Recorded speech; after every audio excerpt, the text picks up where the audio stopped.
Հաստատքների սեղմագիրն է, այն նոր առաջարկ չէ։ Հաջորդը Հայաստանը դրան պաշտոնապես չի պատասխանել, որովհետև Հայաստանը տեսել է այսքան սեղմագիրը 2018 թվականի իրավիճակի եւ գնահատման փուլում է եղել։ Ազգային ժողովի փոխնախագահն այսօր պատասխանեց բանակցային փաստաթղթերի հրապարակումից հետո ամենաշատը հնչող հարցին։ Ի վերջո, որն է եղել պաշտոնական Երևանի պատասխանը 44-օրյա պատերազմից առաջ Մինսկի խմբի համանախագահների ներկայացրած վերջին առաջարկներին։ Ռուբեն Ռուբինյանը, որը նաև հայ-թուրքական հարցերով բանագնացն է, հղում արեց Ազգային ժողովի ամբիոնից վարչապետ Նիկոլ Փաշինյանի այսօրվա հայտարարությանը։ 2019 թվականի հունիսի թուղթ է դա, երբ որ ես ասել եմ ինձ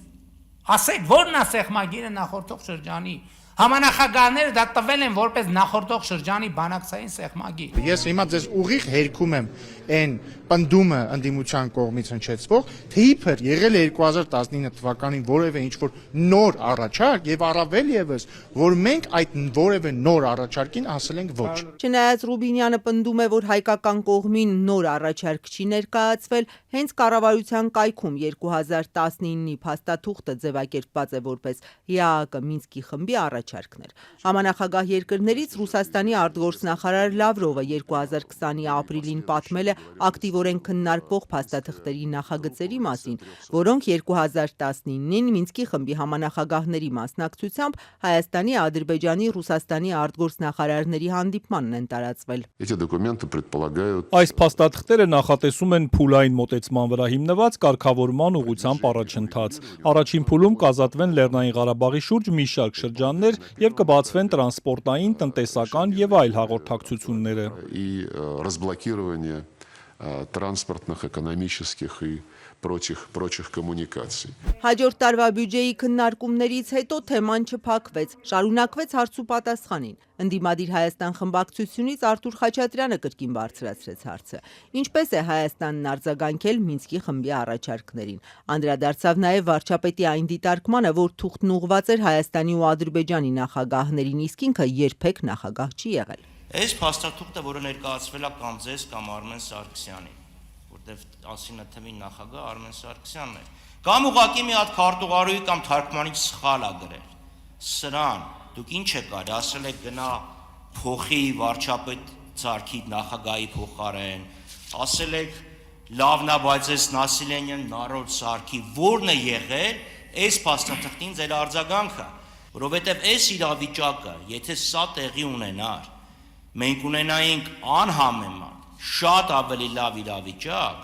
քան թե մի իրավիճակ, որը ունենք այսօր։ Սկսել ենք քննարկել, խորհրդակցել հասկանալու համար բանակցային փաթեթի բովանդակությունը։ Եվ այդտեղ է նաև, որ ես տվել եմ հարցը եւ ստացել պատասխանը, որի մասին էլի ազգային ժողովի ամբիոնից երևի տասնյակ անգամ խոսել եմ։ Երբ որ ես համանախագահներին ասել եմ, լավ, մեկնաբանություն։ Հիմա այս փաթեթով Ղարաբաղը կարող է չլինել Ադրբեջանի կազմում։ Եվ պատասխանը հնչել, որ այո, կարող է, եթե Ադրբեջանը համաձայնվի։ Ընդդիմությունը երեկվանից 2019-ի փաթեթը հայկական կողմի համար բարենպաստ է որակում, նույն կարծիքին էր Արթուր Խաչատրյանը։ Նայում ես բավականին լավ փաստաթուղթ է։ Ամրագրվում է ան մեխանիզմը, որով Լեռնային Ղարաբաղի ժողովուրդը կարող էր որոշել իր ապագա իրավական կարգավիճակը։ Նշվում է, որ կարգավիճակը որևէ սահմանափակման ենթակա չէ։ Նշվում է, որ համաժողովրդական կամ արտահայտությունը իրականացնելու են Լեռնային Ղարաբաղի բնակչությունը։ Այսինքն դուրս են գալիս այն բոլոր պնդումները, թե իսկ ով ասեց, որ Ղարաբաղում պետք է լիներ, ով ասեց, որ օրակարգում կարող է լինի անկախության հարցը, ժամանակավոր վարչակազմ էր հաստատվում, Հայաստանը դիտվում էր որպես Լեռնային Ղարաբաղի անվտանգության երաշխավորներից մեկը։ Նիկոլ Փաշինյանը ճիշտ հակառակն է գրածից հասկացել։ Երբևէ որևէ բանակցային փաթեթում գրված չի եղել, որ ձեր կողմից նշված հարաքվեն պետքա տեղի ունենա Լեռնային Ղարաբաղում։ Ընդհակառակը գրվել է գրված է համաժողովրդական հանրաքվե, որը արտահայտում է Լեռնային Ղարաբաղի ամբողջ բնակչության ազատ կամ արտահայտությունը։ Նշանակում է նաև Լեռնային Ղարաբաղի ադրբեջանական համայնքը եւ այլն եւ այսպես շարունակ։ Ընդդիմությունը երեկվանից հիշեցնում է Ղարաբաղյան հակամարտության լուծման առաջարկների դրանց շուրջ բանակցել չբանակցելու մասին Փաշինյանի հակասական հայտարարությունները։ Քննարկվող փաստաթուղթ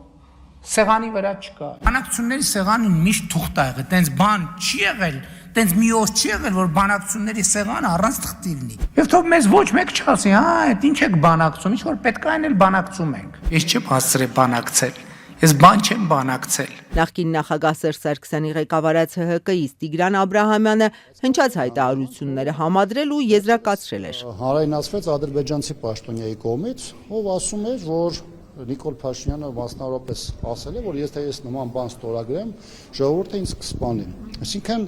ցավով եմ ասում, իմ համար էլ ընդունելի չէ հիմնվել այլ երկրների ներկայացների